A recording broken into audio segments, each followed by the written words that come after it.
Welcome to this week's episode of Shifting Focus. We have a very, very special guest, Mr. Steve Rix, who is the CEO of Playlab. He flew all the way in this morning from Honolulu, Hawaii to join us and to talk all things play in the workplace. So I know we've got some goodies here. If y'all are curious about it, stay curious because Steve is going to blow your minds.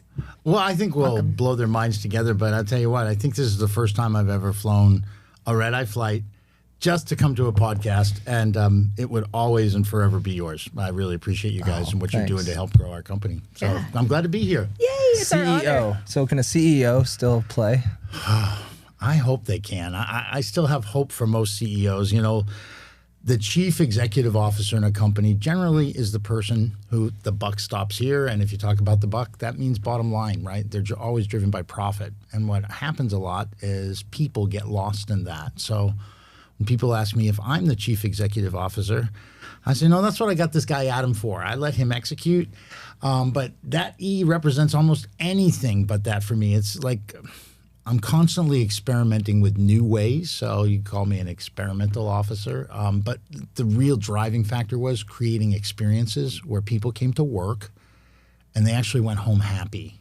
Wow. You know, 80% of people who go to work today, and perhaps I should be not so liberal, like 70 for sure, but many surveys go above 80. But call it 70% of people who go to work don't just not like their job, they hate it. And you see it all over the place. So when Playlab got started, I thought, how could we create an experience where people would love going to work? Like a playground. Like when I was a kid, I'd ask mom how quickly I could get out of the house to go to the playground. And I would not come back till the sun came down. And if you think about that, if work was more like a playground, we'd show up early, we'd stay late. We'd have wonderfully authentic communication. If somebody was having trouble, everybody else on the playground doesn't like seeing that, so they do whatever's necessary to bring harmony back to the playground. So all these things today you hear about diversity, equity, inclusion. You hear about conflict resolution and toxicity and glass ceilings. I call it the alphabet soup of the human condition in the workplace. And the one that's been served up the last 30, 40 years, the recipe just keeps getting worse. So, yeah, I guess chief experience officers is what I'm going for. But that takes a lot of experimenting to create those experiences. I guess that's why people say do what you love and you won't work a day in your life. Because people love the playground. They do. And I love that statement. I used to think it wasn't possible because in my history, I've started a mortgage company that was pretty successful. We had over 700 people. I was CEO of a publicly traded mining company. Like I tell people, my path is not one I chose. It chose me.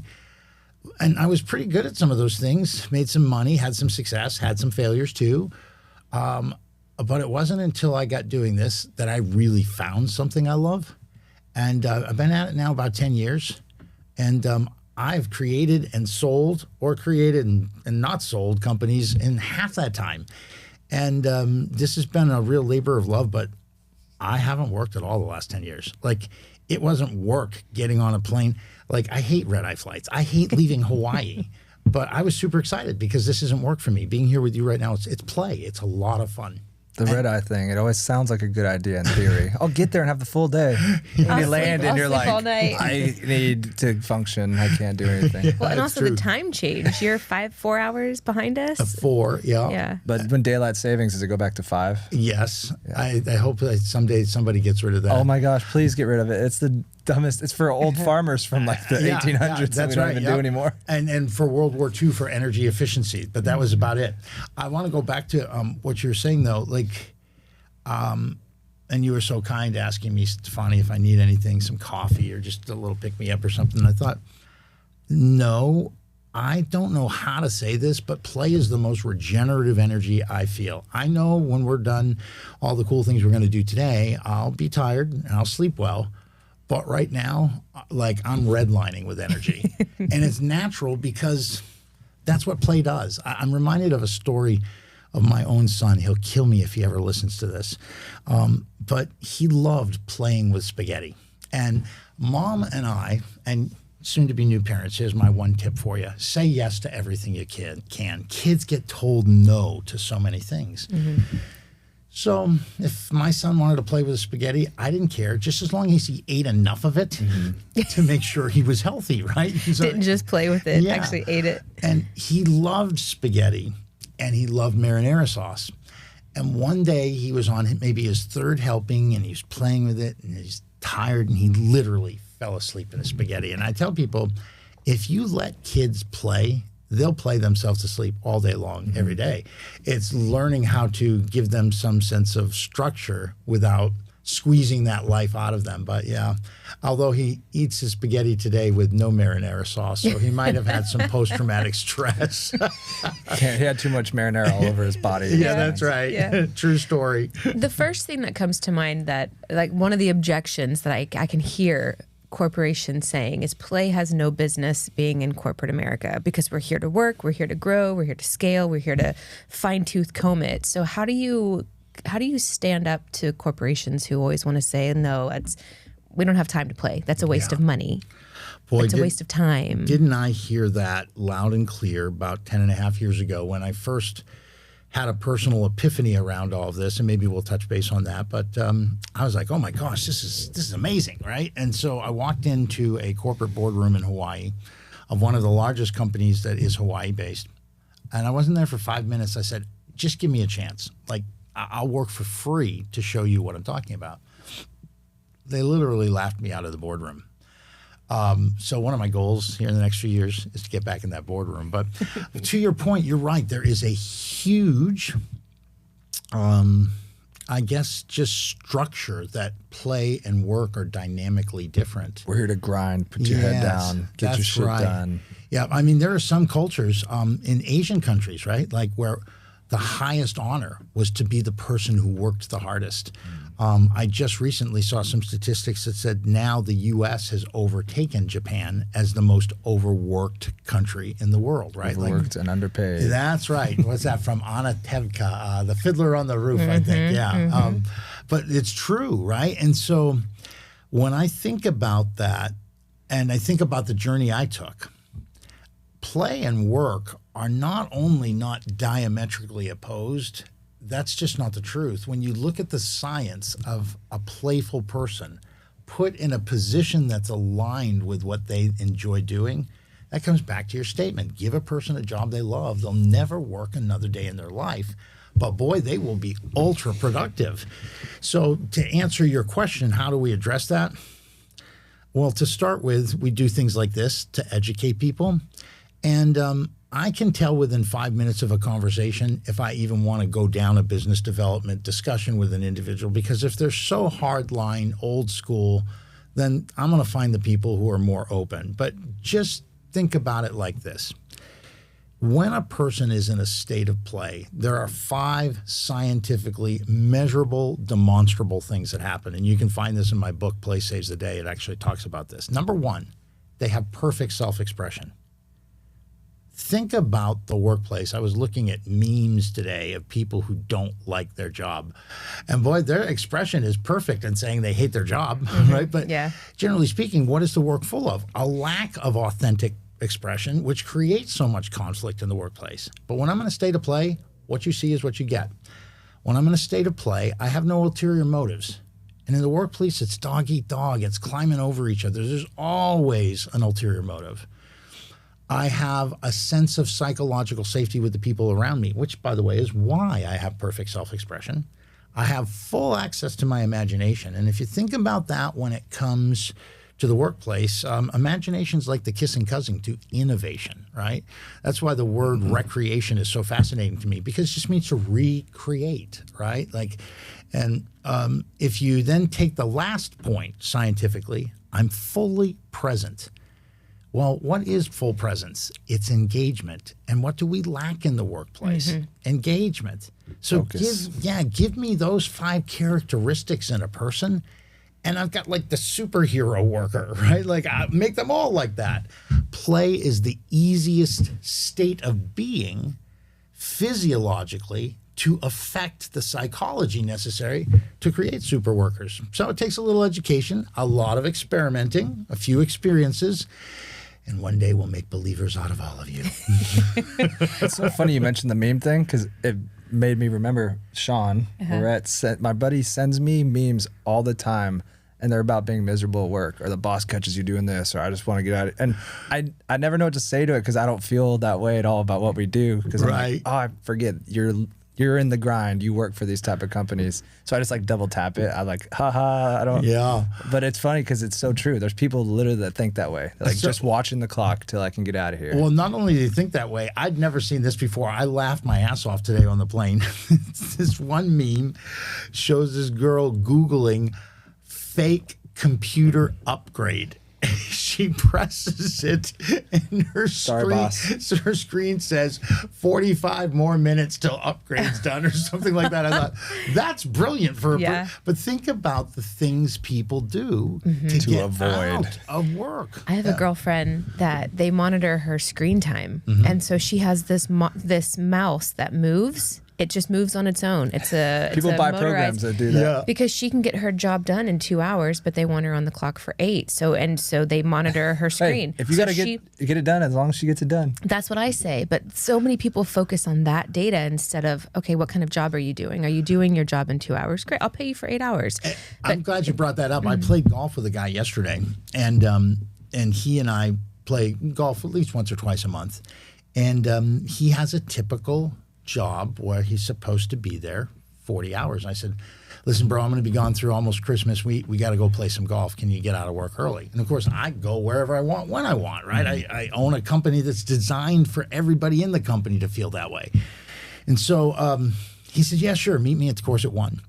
So we're like through 3 or 4 holes. And for those golfers out there, you'll appreciate this. I had managed to go 4 straight holes in a row, which is par, right? Like, so that's pretty good for this guy who's usually like a 15 handicap. He, on the other hand, had to answer his phone on every single hole, the first 4 holes. And that throws you off. And that threw him off. He was like 6 over through 4 holes. And he's very competitive. And so I said, why didn't you just turn the phone off? Because they measure where I'm at and what I'm doing. I mean, I saw an episode of Shark Tank where these guys said, hey, we've created this look-alike of you that you can put on a Zoom screen. Yeah. And like, just sits there in the corner. Yes, that's right. I'm here, sort of. Hello. Yeah, right. AI, I'm sure it's coming. I know. Yeah, well, so what would be, is the problem in the productivity of meetings? Is the problem in, what's the problem? Well, I think the core problem, it stems way back. Like, I don't know, we weren't there, but I get told the Great Depression was about as bad as it's ever been in the United States. Now, we had a pretty bad time in 2008-ish. I remember that. I was a millionaire and I lost it all. However, that generation, the children, which were the baby boomers, heard their parents say, you work hard, you do it for 40 years, you save everything you can because you never want to be in this position we're in. They created this deep sense of trade time for money. And if you do it long enough, you'll never have to fear what we went through, right? It just got ingrained in them. So what drove companies? Profit. How do we avoid, like if you understand anything about the business world, there's something called Six Sigma, and it was created in the 80s. And it answered the question, well, we make widgets, but only about 70% come out good. Well, how can we make 100% of them come out good? And then in the public world of accounting, they had what's called GAAP, General Accounting Practices and Procedures. And like they made an entire governmental regulation around that called Sarbanes-Oxley because they wanted to make sure all of this was legal. And all this attention paid to one thing, the dollar. So the human is just a pawn in that chess game. And what that really means is on the balance sheet, if they do their job, they're net neutral. If they don't do their job, they're a liability. Playlab looks at people and says, how can we improve them as humans? And that puts them on the profit side of the sheet. Like they're actually a capital investment. And I'm so glad to hear, I'm sure you've heard of Richard Branson. He's like one of my iconic heroes. He's got some money, right? Yeah, he does, right? And dyslexic, never finished college, right? And he said we have to stop talking just about ROI. We have to start talking about VOI, value on investment. Like, what does it mean to look at a human and say, who you are, I want to be better when you leave here? Like, who's saying that? I mean, we're saying it. We're teaching others to say that. But that's, I think, why it has been a problem for so long. It's the conditioning of leadership, mostly baby boomers, who have sat in that position for the better portion of 40 years, right? Mm-hmm. None of us are boomers.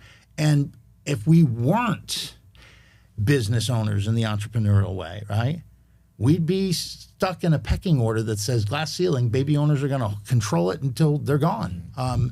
And what's interesting now is the younger generation is saying, nuh-uh, and they're creating competition, right? Right. And it's really interesting because, like, I have this friend, he's got this company that's, it's designed to beat big law firms that beat down on little people.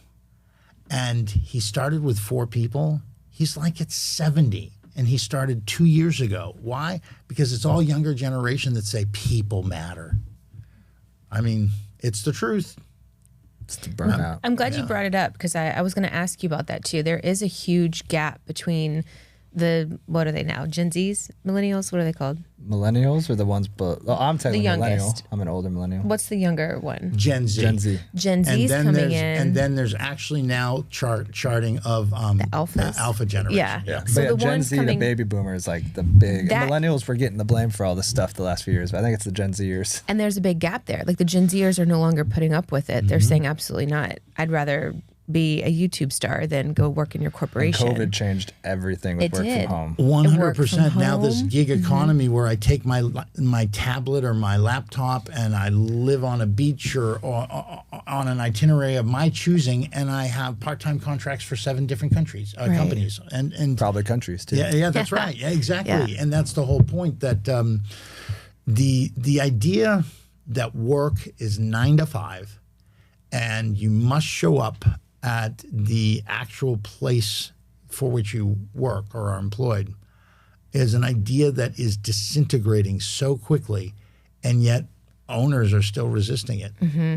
Yeah. Well, once you're all said and done with Playlab and it's running and killing, we got to look into Playlab Kids because schools need to take this same exact route. That's a good point, David. Sitting there from 7 to 3 every day with the exact same form, and it's just kids losing their minds, just staring at the And ceiling. they're stripping all the extracurricular activities away. There's no they're funding. losing funding for actual things that are play. Well, it's interesting you bring that up because we get asked a lot, are we doing anything, A, for the teachers who are experiencing burnout, right?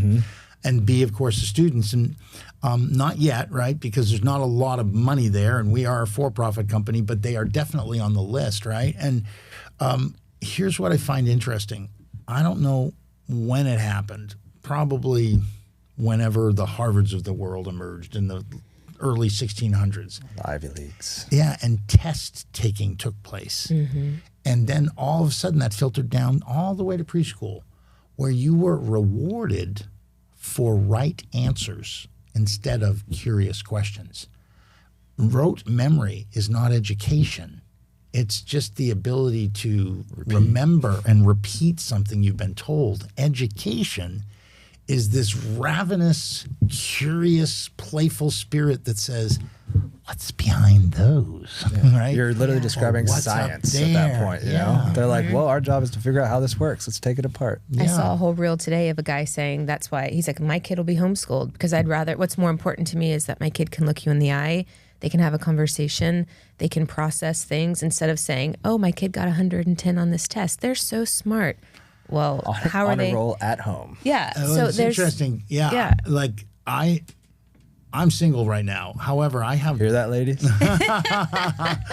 Well, this will make it even more interesting. Like when my kids were growing up, I was going through divorce, so I wasn't always there with them.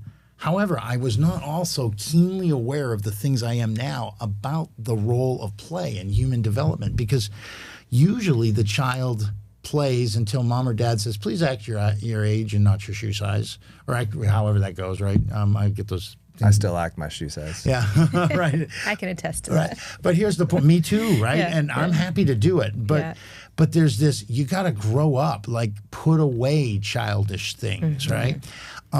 The truth is that's probably the worst thing we've ever done to children. is get them so focused on right answers and conformed behavior that they lose their sense of curiosity. And curiosity is a natural reward center. When I'm curious, biologically, I transmit the neurotransmitter called dopamine, which is a feel-good pleasure mechanism within the body. And why wouldn't I want to be curious, right? And so there's a lot around education that surely needs to change. And back to this whole I'm single, like I often think, man, I'd love to create a couple more children.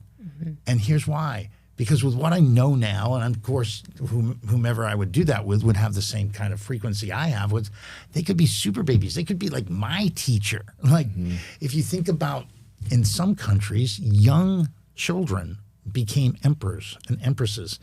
Why? Because they're not tainted with the judgments and the cultures that, you know, are so easily baked into societal norms today, right?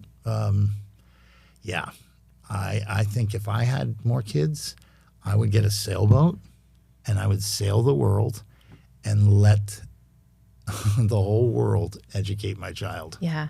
Like, I love that. How cool would that be? Yeah. Everywhere you go, you observe different things, and So travel's good. yeah. Culture. And you're right. Curiosity does release that feeling of dopamine. Because when you're really curious and you start going down a rabbit hole and you start educating yourself. And I probably bore her half the time. I'm like, did you know this? Da, da, da, da. And it's because of that. And I'm just talking. And she's just sitting there like, okay. And But I like to question them. I'm like, where did you read that? Did you just read that? How can you prove that? You know, I go into these like type A. I'm like, let me find out. Yeah. Yeah. Right. And he likes to love it even more. But this is what I tell people all the time. If you want any proof that curiosity is what you just explained, just look at when you type something into YouTube. 4 hours later, you're 17 subjects different. You're like, whoa, look at all these crazy things in the world, right? Which is why the whole premise of content and really what we put in front of people has to change. Like, I see assembly lines. I see people in boring meetings. I see people faking they're on Zoom, right? I mean, I see, yes, sir. Yes, ma'am. And there are all these images that suggest, I'm not here, I'm just collecting a check. Right. Imagine what would happen if they were given the freedom to actually be amused at work. Back to your play and work. Well, all amusement is to keep your attention. And if 70% of people are unengaged, you're not doing a very good job at that. So why not experiment with something different and just see what happens? And of course, larger companies say, well, we can't do that company-wide. Well, we wouldn't want you to anyway. Everything's done in experiments by their nature, scientifically, are done in controlled settings. So you can observe it.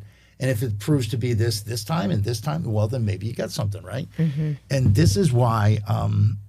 you know, if any of your listeners comment after the fact, he's all wrong, invite them to debate me.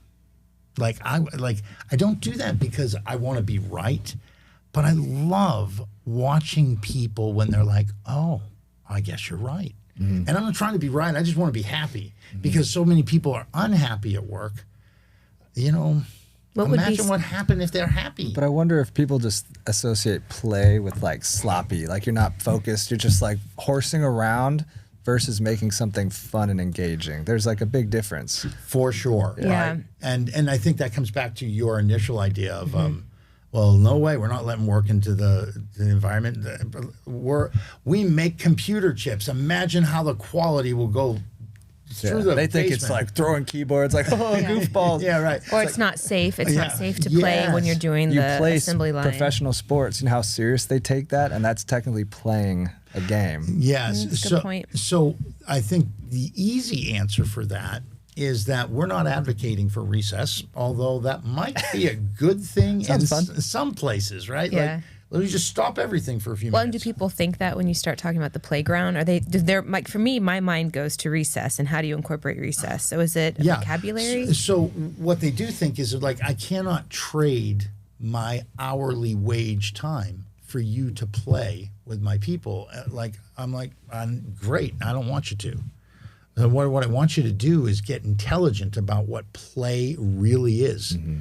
Because people spend a lot of money in Briggs Myers and the color code and the DISC and all these different personality assessments to put the right person in the right job.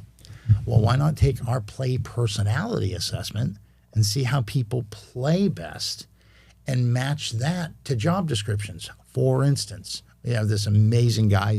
He calls himself the financial officer. He's our chief financial officer.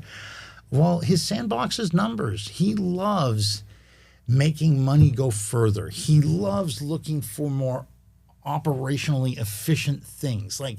So if he were to take our play personality test, and I think he did once, but it would show that he's a collector. It would show that he likes to direct and assess. If you ask me to take it, I'm a storyteller. I'm an explorer. I want nothing to do with sitting in front of a computer all day, right? I want to be with people. I want to say, what if we try this? And, maybe it works, maybe it doesn't, but what if, right? And you put people in the right positions and give them some sovereignty, which is kind of an old English word, but just give them some opportunity to have some say in how they can do what they do better. And you'd be amazed how this conversation changes, because what we're advocating for is playful energy, not necessarily time away from your job, right? Like right now, all I'm doing is telling a series of stories based on the questions you're asking. And inside me, I'm like, man, I can see the people gathering around the campfire right now. And they're like, well, in this case, they're listening and are watching. And you know what? If you're listening or watching out there, right, that's the camera. That's right. That's yours. Yes, come to me. No, I'm being a little silly, but here's the point. Like, everything's a story in life. That's what history's about, right? I mean, and it's how you tell the story. And I know today we live in a world where people say, well, that's not real and this is not real. Let me tell you, the realest thing I know is play. We're born with it. There's two things we want at birth. Mom to be. That little boy's going to come out and immediately he's going to want connection, whether it's feeding, coddling, right? Wants to feel connection. And the other thing, as soon as he can, he's going to want to put rocks in his mouth. He's going to want to put, blades of grass in his ear and in his nose, and because he wants to explore and experience pleasure. Driven by curiosity. Smash things. Yep, smash things. Put his finger in a door. Yes, the bad one we all experience. Put my hand in the fire, right? No.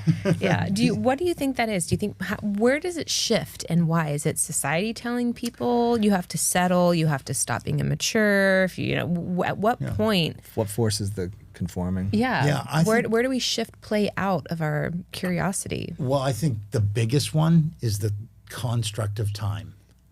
It's nap time, it's bedtime, it's lunchtime, it's recess, it's math time, it's language learning time.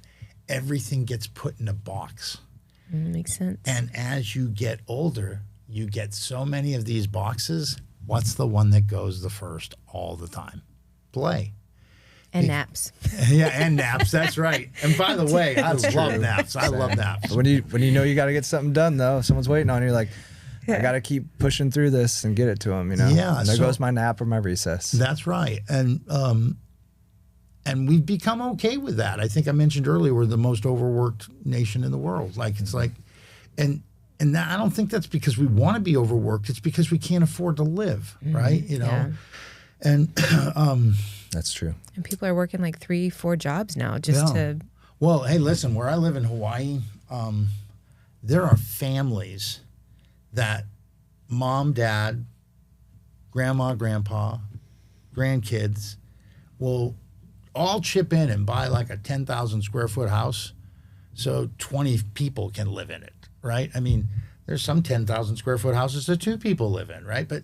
And why do they do that? Because Hawaii has become just too expensive. Yeah. It's been expensive. For So a the fact long it's time. going up even more is insane. It is insane. And so you have that driving people, right? The one thing I love about the Hawaiian culture is there's not a weekend that goes by where you don't drive along a beach, and I don't mean one beach, I mean every beach, and see family after family of locals cooking out, fishing, camping, swimming, surfing, but community still matters. And I think that's also part of what has hurt play, because unless you play in the container of competitive sports, right, which has a play element to it, but it also has a performance element to it. And when play and performance mix, they can create a great cocktail, or they can also create a really corrosive environment if the individual isn't really playing. Because remember, when I'm playing, I'm doing it for the love of. But if I'm doing it because I want to beat you and get that position at the office, or in competitive sports, I want to be the starter, right? Like, I'm not a team player. That's why they call it a dirty play if somebody comes in and does that. Yeah, and that's right. And in that case, I'm no longer playing. Competition has overruled the purity of play, right? Like, that's why no one likes cheaters in pro sports. Yeah, right. I mean, there's one web or Instagram site where the guy is like shamelessly cheating and making fun of it, right? It's like a mockumentary. And I'm like, it's a darn good thing you're making a mockumentary out of it, because I don't usually get into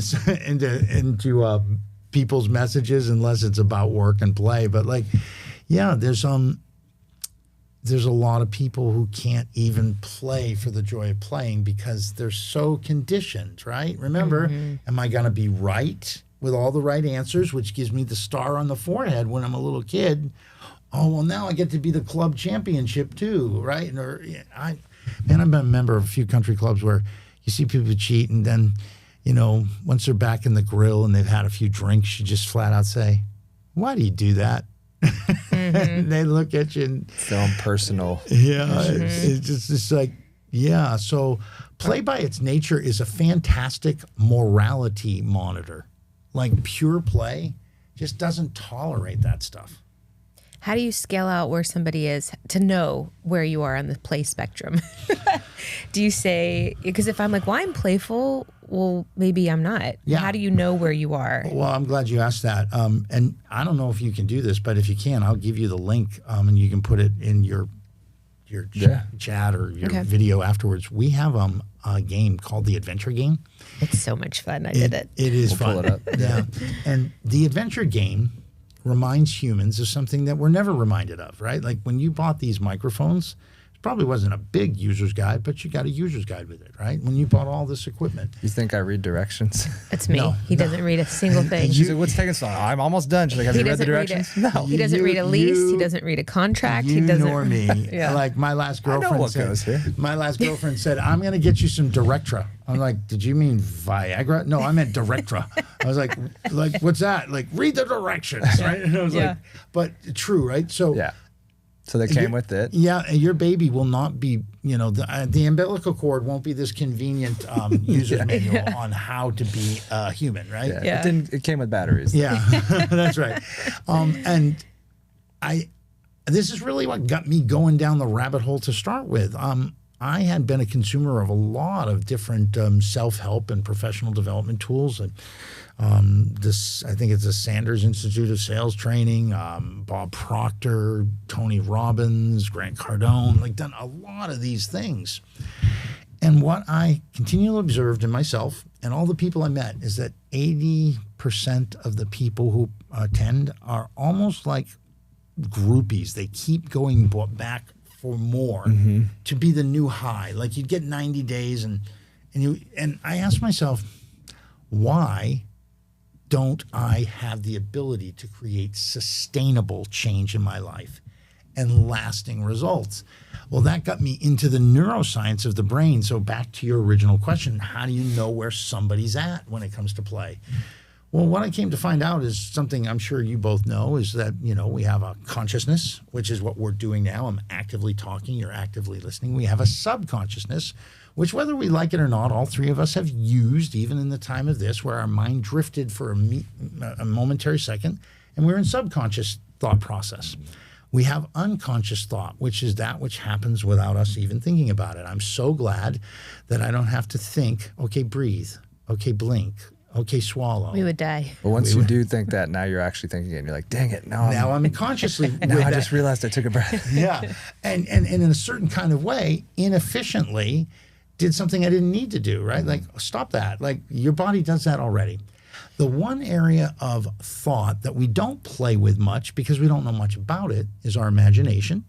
And unless someone is an artist or a creative by nature, they're not using it very often because we filled up all those boxes of life with other things, most of which is just repeating what we've already done in some shape, fashion, or form. So the adventure game introduces you to 4 characters I created in my book: Mandy the magician, Adam the achiever, Betty the blueprinter, and Gary the gatekeeper. So when people do that, when they're done, they go on this adventure, they answer questions the way they think they would. And because we put them in a state of play, they're not answering it in terms of what does this have to do with work. They're just like, oh, this is an adventure. What do I do? And the output, I think we've had close to 2,000 people do this, and it's not a pure science, right? So I don't want to suggest that it's perfect, but generally speaking, almost everybody comes back with, wow, that is me. And so if someone comes back with a whole lot of Gary the gatekeeper, that's that unconscious part of the brain that sometimes gets conscious and interrupts things. So it's designed to keep us alive, but it's not designed to teach us how to be prosperous. It's designed to make sure that when I buckle my knees, I stop buckling them or I'll pass out. It's designed that when I eat something that's not good, I get it out of the system so it doesn't, it doesn't hurt the system. Like, all of these are responses that I don't get to control.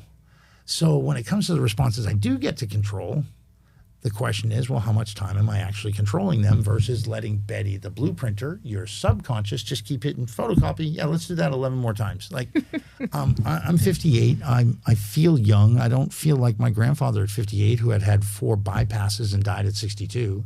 But that was what I was afraid of growing up, right? That, like, I'd only have 4 more years. The way I see it, I got at least 50 more years. Like, it's how we think. But even more than that, it's just stopping and reflecting on what's changing, what's not. And for me, if things aren't changing, that's when I get concerned. Like, I don't want to be the same person to you today that I am the next time we meet. Well, if you're not growing, you're dying. 100%. I heard somebody say once, let's use this table as an example. This is one time I'm going to knock on it, okay? So you hear that. Sounds solid, right? So this is either decaying or growing. Well, most people would say, because I did that, it's stable, it must be growing. But the truth is, it stopped growing the minute they cut it down, right? It's been decaying ever since. So this idea of finding that balance in life where I'm not growing or I'm not decaying, that's a misnomer. I am either growing and expanding or I am contracting. And given the choice, that's why I like being the chief exploring officer, right? I want to go places I've never been before, which is, it's had me do a number of things I never would have done, but I'm glad I've done every one of them because now it gives me just a much greater perspective. And of course, all this curiosity reward that says, yeah, if you're learning, you're living. What about people who don't want to grow, who are just content, who don't want to scale, who are happy where they are? Is there room for play for that group of people in the workplace? Because they exist. Yeah, well, they exist, and that's what they tell you. I'm no one's judge. My experience in observing people who say they're happy where they are is that just by observation, I'm not really sure how happy they are. They perhaps settled into it. Yeah, that was the word I was going to use. Like, and this is what troubles me about a lot of society. One of the questions I ask is, like, if I could wave a magic wand and you could do anything you want and you knew you wouldn't fail, what would it be? 50% of the answers are, oh, I gave up on that idea a long time ago. Settling. And so because no one wants to say I settled, well, I'm happy. I'm okay where I'm at. You gave up, really. Yeah, you really did. Yeah. Is it because they have an employer who doesn't give them a voice? Is it because there's no room for curiosity? What do you think? And I'm sure it could be a number of things. But Sure. what usually causes somebody to say, well, fine, screw it. I'm just Yeah. going to sit here and do my job. I don't I don't matter. My experience is that the workplace is not morally complicit in what you just described. It's already happened. It happened because of their parents. It happened because of the people whether they went to high school or college with. Like, I'm not surprised that most of my closest friends are multimillionaires right now. One is a billionaire. And by the way, I don't measure anything by money. That's not my value system. However, I've been a millionaire twice. My lack of consciousness is why I lost it. When I began to play, now I'm on a path where I don't know what the number will be. I'm not thinking about it, but I know I'm part of that club. And what I mean by that club is that club that's always looking for more, doing things differently, better, curious. One of my dearest friends, his name's Jim. He sold a little old telemedicine company, and he sold it just before telemedicine became big. But he sold it to the biggest telemedicine company in the world called Teladoc, and he sold it for $158 million. And now he goes and invests money in other things that are really interesting and cool to him and make him grow and give him different perspectives. Some are charitable, some are for the pure pleasure of making money because he enjoys making money. And like, there's only 4 things that motivate humans. Like, you can put them all in one bucket.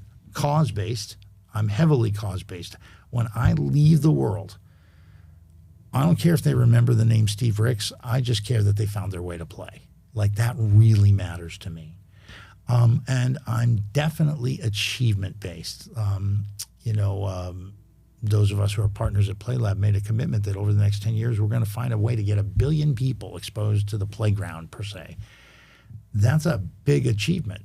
Then, aside from cause and achievement, there's recognition. Some people Validate me. want the trophy. They want the sales trip. And that's not why I use that as an object lesson. I want to share about that They want later. the likes. Yeah, they want the likes. They want the attaboy, right? And that's okay too, right?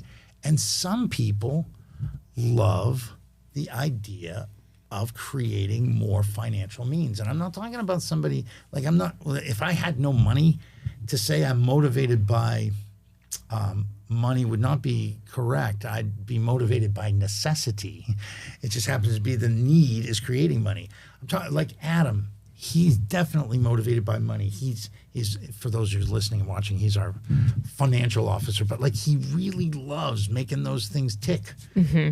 Not so much me. I'm a people person. I love seeing how Humpty Dumpty sat on a wall. How do we put him back together after he had a great fall? Yeah. Right. And then you have Matt, who's he likes to tinker with the back end of all that stuff, technology. Yeah, and how to turn that technology into something useful for the human. Right. Mm-hmm. We're all different. So I think I've stayed on task with most of your questions. I've since forgotten that. No, you've one. done a great job. That was good. That was really good. I appreciated I that. think the question was, what was your favorite color? No, it wasn't, because I would have immediately said blue. Oh, gosh. But nice try. That's close. Yeah, I love the idea of bringing fun to the workplace because we've had experience in the corporate level. Have you actually been in corporate? Yes, ma'am. You were kind of in corporate. Not directly in the business, no. Yeah. But I've worked restaurants, but most of my stuff's just been like working for Parks and Rec and then Jonathan Club, gym, stuff like that. Yeah, you've had some fun jobs in the field. You're like an I'm field. an in the field person for sure. A hands-on kind of guy. But I had one job that I loved. What was it? I was 16 years old. I worked at Canopy Lake Amusement Park. It was my second or third season. I don't remember what. And I got promoted to the shift lunch guy, which meant everybody in the park had to have lunch. So all day long, all I did was a half an hour at your job and a half hour at your job. So I was doing 30, 40 different jobs a day all summer. Wow. And it was, it was so much fun. the roller coaster, to the Ferris wheel, to the whack-a-mole, to the whatever. I just remembered the question, by the way. It was about how do people fall into that spot of like, I've settled in. Yes. I think he answered it, right? Yeah. Or no? But you didn't know what it was. But Yeah. it made me think also, you're right. I think it starts young, whether it's parents or adults, because not everyone has that entrepreneurial mindset of like, how does it work? Or I could do this on my own. How do I build it? Instead, it's just I get a job and I work for someone. And then you're just okay with that forever. And even that historically is like a century old. It's only like if you maybe a century and a half, but if you went back to the middle 1800s, 90% of the people who worked owned their own gig, right? And exactly, yeah. And so big box has taken the ability. Yes, the machine, if you will, has while they're not complicit in creating it, they're very aware of maintaining it. And slowly monopolizing mom and pa's. How do we limit belief? Like you see this a lot in doctor practices, right? Almost all private practice is being eaten up by big organizational practice. Oh, you really can't afford it. Let us take all that off your plate. Yeah. And all it means is your patient care goes through the roof, which means your bedside manner sucks and your liability is increased. And yet somehow this was improvement for all of us, right? And you're right about that. That the corporate machine is not by its nature designed to create freedom, to create dreamers, to create a new way of being, because when it does that, it threatens the process and procedures and tightly refined system that keeps the profit margin where it's at. Yeah. We have a system. Yeah. Turn this off when you walk in the door and get in line. That's exactly right. Keep the thing moving. So whereas that puts you in the brain game, right? It puts you in the subconscious. So I don't even think I can create it work. A few exceptions, right? Google, one of my greatest, I always tell people, like when the two gentlemen who started Google knew that they needed a CEO that wasn't in Google but could take Google to the next level, they took him to Burning Man. Said, if you can fit in here, you can fit in with us. And to me, that was a beautiful illustration to say, we're different, right? And you've got to be willing to be part of that different. Well, that's extended even to today, where if you were an engineer, I don't remember if it's 5 years or 10 years, and I don't know what it is currently, but there was a period where, once you're 5 years, 10 years, you get it, a year sabbatical, a 2-year sabbatical. And when you come back with something cool, if Google likes it, Google will fund it. They at that point promoted that kind of creativity and freedom of expansion. But there's very little of that because there's this deep sense of scarcity by some of the richest people in the world. Like they fight so hard to keep what they have just for them. And that's why I have a great sense of optimism about millennials, about Gen Z. It's too early to say what the alpha generation will represent, but I hope it's more of the same, which is, hey, and I use the vernacular to make the point, we ain't doing it that way no more. Yeah, what we have is broken. It doesn't work. And it doesn't work because you see, and just from our experience with corporate, I had a great time at my corporate job, but I think it's because I was in the field. You were different. She was only locked into the office 2 days a week. A couple days a week. And when they started saying I had to come in 5 days a week, I was like, this isn't what I signed up for. I need to be in the field. I need to be amongst the people. Like you, I need to be with the staff. I need to see what the problems are. I can't sit behind a computer and say, this is the problem if I'm not in front of the people, especially for marketing. Yeah, and so she would go to multiple storefronts they had, but then come back to the main offices. And I would report back. And we had a blast. I mean, it was literally, I can't say anything bad about the corporate that I worked for, but I could also see some of the employees. I could see the behaviors and the personalities. And I can't remember my point to this. There was something you said. My pregnant brain is just so stupid. It's okay. Well, It was blue. What was it? No, what was it you said before? Because there was a point I was trying to make about the corporate. Well, I think we were starting to go down the road that the future of work looks very with different than the millennials. past. Yeah. We're not doing it this way anymore. And you said it's broken. We're not going to take it. We're not going to take it. Yeah, there was something. It'll probably come back to me. But there was a point. But so... And it's okay you can't remember. I honestly can't remember. Because it will come back. But I'm glad you brought it up. Like, that's so funny. This happens a lot. Work work just, it has to look different in the future because what it is currently is imploding. It really is. This is the best example I can give you. In 2022, in the United States alone, $66.3 billion of plaintiff awards in civil liability cases against toxic workplaces were awarded. Wow. And that same year, $24.6 billion was spent in the human capital management industry, which is a sub-silo of HR designed to effectively take care of your people. So one of two things is happening. Either that stuff sucks, or maybe it's good, but it's just not covering everything. And the companies are like, we're making plenty of money. We'll still write the big checks. We don't care. And it may be a blend of two, but like, now they're just allocating that budget to the side at the start of the year. Yeah. Like, well, we'll probably pay $15 million, so that's off the And that's table. something that I think we've talked a lot about too, because where I worked, California corporations were starting to go down that rabbit hole. You can't say happy birthday. You can't compliment somebody's outfit. HR started really stripping it. I don't know if it was HR, but it was this fear of lawsuits because now you're offending everybody. Sure. You can't misgender. And I understand. I have so much respect for the community. But at the same point, you're starting to strip everything away in the workplace. The fun then really it's does disappear. uncomfortable, You can't decorate someone's office because it's favoritism. Somebody else is going to feel left out. Then it becomes this monotonous place where you just go to work to die. yeah, I told someone once I would be perfect. terrified to show up in a corporate setting because I'd need like a handbook on who can I say what to, Yeah. when, where, how. It's so true. And again, to your point, I think there's a lot of things that we're not sensitive to that we should be sensitive to. But this, the premise that humans deserve to feel safe and good in the workplace is fundamentally really sound. Yeah. And yet nobody's been thinking about it for decades. Yeah. It's like, just go do your job. We pay you. You even get a 401k. Heck, we match it at $1. Most people only match it at $0.25. Well, whatever, right? And I just know this, that play over the last 11 years has dramatically changed my life.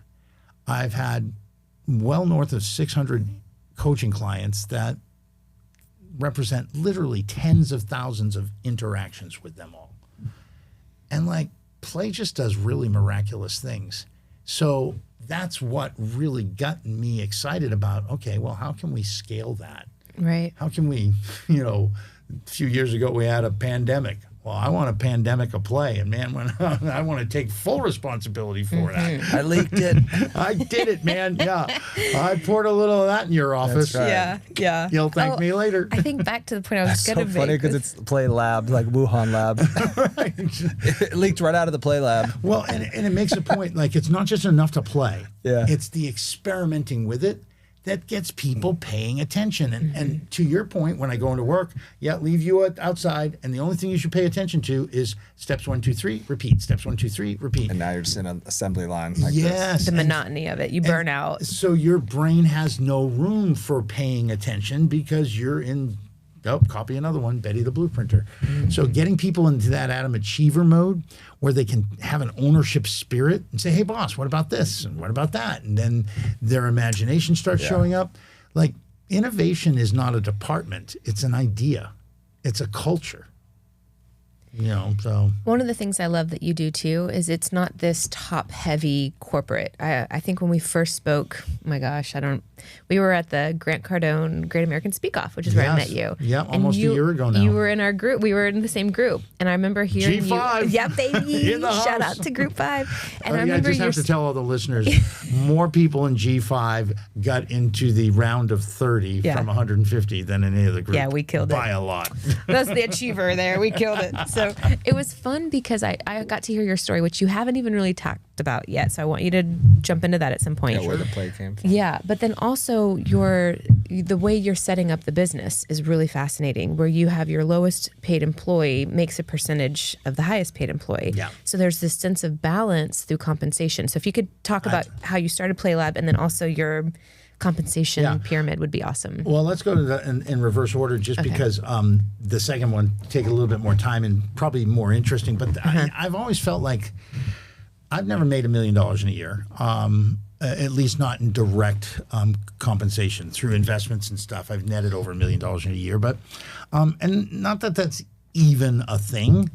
For some, it still is, but I just have this feeling that, when the highest paid CEO in the world right now is 4,000 times greater than the average worker in his or her company, that's the highest. The average is like 400, 450 times, but there's a few that are in those four figures, thousands plus. That's like when capitalism becomes an experiment gone awry. Like, just how much do you need? Crony capitalism, as they call it. Yeah, how much do you need before you really take care of your people? And so one of the things I adopted with those of us who are partners, I said, hey, look, if each of us want to make $1 million, we don't make $1 million until our janitor's making 100,000. We will never be more than 10x greater than the lowest person. And why did we want to do that? Because we wanted to demonstrate that while we all have different jobs and there's different value associated with them, there's a bunch of CEOs today getting paid $50 million that if I got paid $1 million, I'd do it just as good. I have all the skills. And then think about where you could put that other 49 million. But we've got that club, right? Got to become part of it. And we got to, so that's that piece. A second part of that piece is, and it's all an experiment. Who knows how it's going to work? But most companies, the CEO owns, or the founder owns the majority of the company, a large majority. I don't know exactly what it is today, but I don't think by the time we get our next raise of capital, I'll personally own more than like 38%. And people are like, are you afraid like that you could be, hostilely taken over? And I'm like, no, because I don't ever make a decision on my own. Every partner has to vote yes, or we don't do it. And if there's a dissent and there's a strong enough opinion, we work it out. Like, that doesn't happen in most corporate jobs. So those are just a couple examples of how we want to show a better way to disperse wealth, to manage vision, and to, I hate the word regulate, but to responsibly administer power and control, right? Everybody gets a voice. Yeah. Everybody's compensated fairly. It's not this imbalance. Yeah. But it gives that idea where it's like, you're not pushing socialism in terms of I'm taking your money. It's this guy, like you said, the value might be greater for the CEO, so he makes the most, but we can't do it without the whole team. So you need to come along with this. That's exactly right. Yeah, you're showing value in the people, which is rising tide, which goes on to your value of investment. It goes, your whole system just seems that it makes sense. Well, I'm surprised, honestly, that Richard Branson's not spoken of more. But maybe that's in large part because the club doesn't want him spoken of more, right? Like, he has over 337 Virgin brands at last count. And if it isn't good for everyone, he doesn't do it. Like, and I encourage all your listeners to read his books, Finding Virginity and Finding My Virginity and Losing My Virginity. That's his brand, of course, but they're his autobiographies. And I just started reading his third one, which is also a quippy title, and I don't remember what it was. But the premise is this, that like, he's just all about, we're all in this together. So we're all going to benefit together, or we're not going to benefit at all. Like, I think that's brilliant. I do too. Like, why does it have to be any different? Yeah, this division within your corporation, like us versus the employees, and then it just creates these different levels. That creates that weirdness between departments when you get in a big business. It's not my problem. That's so-and-so down in that. Right. And it's like, we're under the same exact umbrella. Why are we not taking ownership at all? One thing I'll say too before you jump into the next part of your story was there were parts where I started fizzling out of my corporate job because we started becoming more that division. So you couldn't go up to the owners whom we had really great personal relationships with. You had to use your team member to then report to this person, to report to this person, to then report to the owner. And what we found is like a game of telephone. As you report and it moves up the chain, your voice gets completely changed. Yeah. And what you're saying no longer is what you're saying. It's how other people are interpreting what you're saying. Ego gets checked. And then we found, like, if we were successful, our team took credit. If we weren't successful, we were the ones who got punished. Scapegoats. And we were the scapegoats. And it was never this like inclusion of we're a team. It was this person, that person, was pointing these fingers. And it just became, and they would take credit for ideas when they were good. And I was like, I don't want to be a part of this. Is messy. Well, one of the things, and then we'll go to the origin ownership. story, but we do this exercise called Let's Improv It. And what we mean is let's improve it. Okay, we got a problem, we're going to improv it. And what we'll do is if there's 5, 6 different departments in a company, they can choose who they want to come up on stage with us to do the improv. And literally we're telling the story of how these 5 or 6 departments will together use their imagination and improvisation to create the new path. And if they like it, great. If they don't, we do it around again. So it might start with, once upon a time, Steve, the division head for technology, addressed the 4 other divisions saying, we need to fix this. Time. The next person says, and the way we fixed that was, and now you're hearing all these ideas interplayed, and it's just coming fresh off the press, right? They're like having to think on their feet. And so that live stream actually creates a group consciousness. And there's a book, maybe it's called Group Consciousness, Group something. I'll find out and let you know. But it's this amazing book, and it's built on the improvisational concept that, like, what makes improv is that we're all creating it together. That's why if you look at some of the most successful running sitcoms, they didn't have 1 or 2 writers.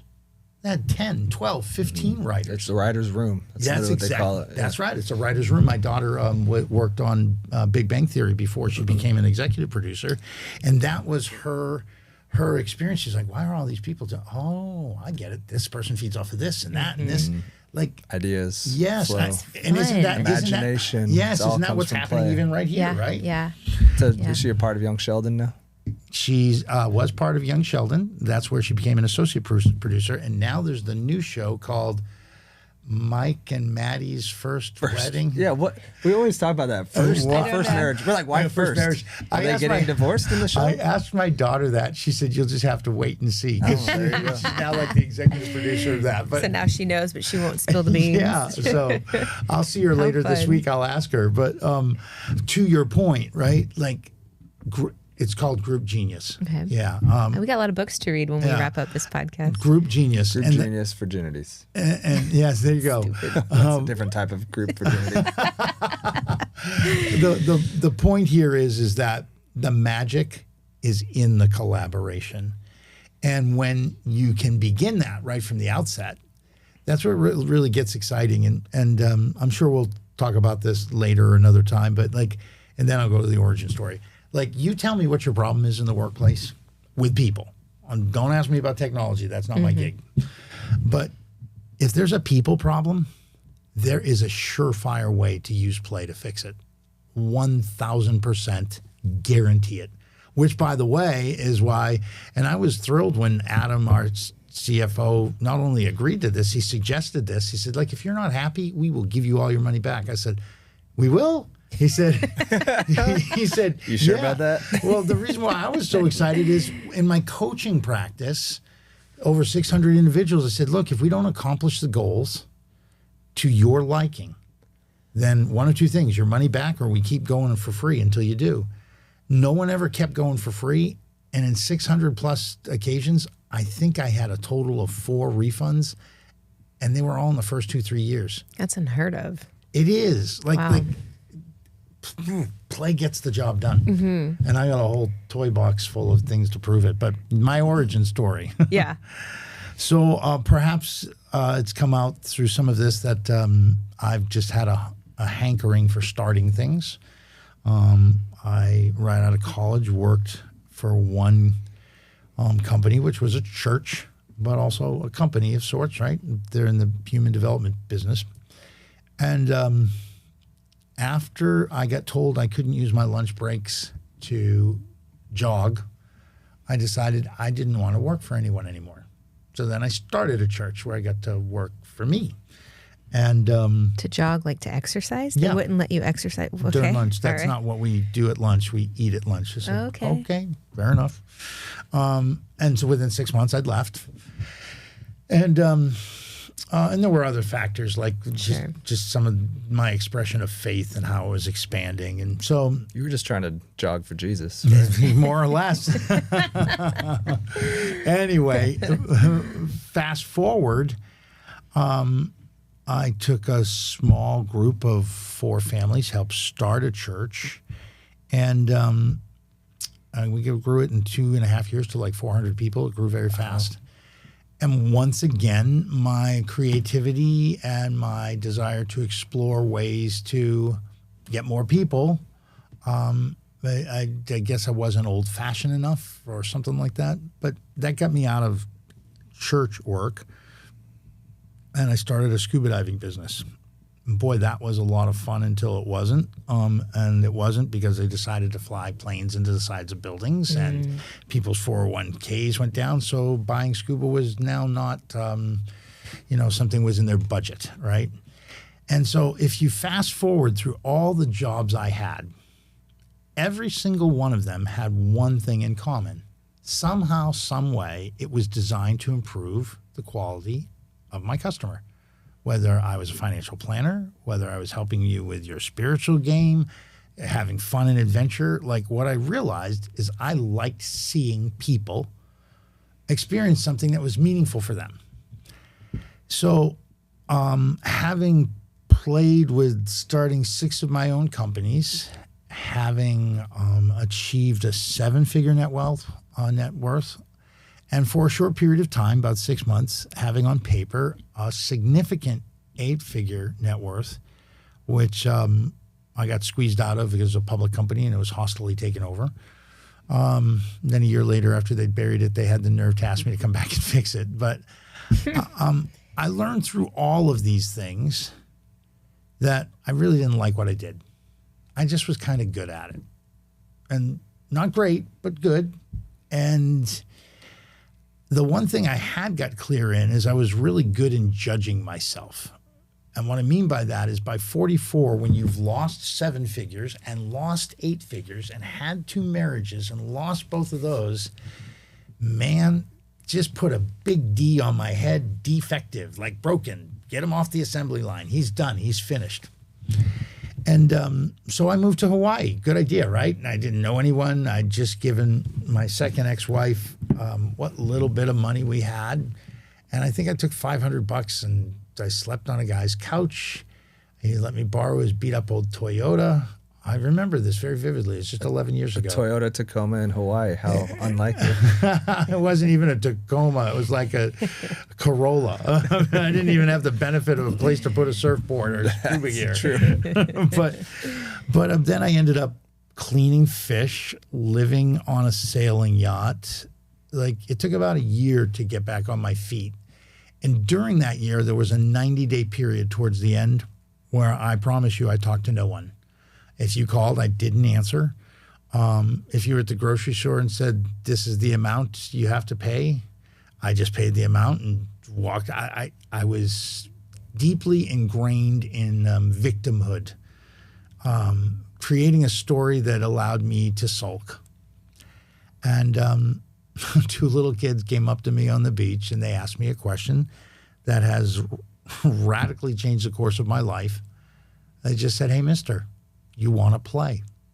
Now, mind you, I was a goofball, a very playful human being, and would play every chance I got prior to these culminations of these failures that had shown up, right?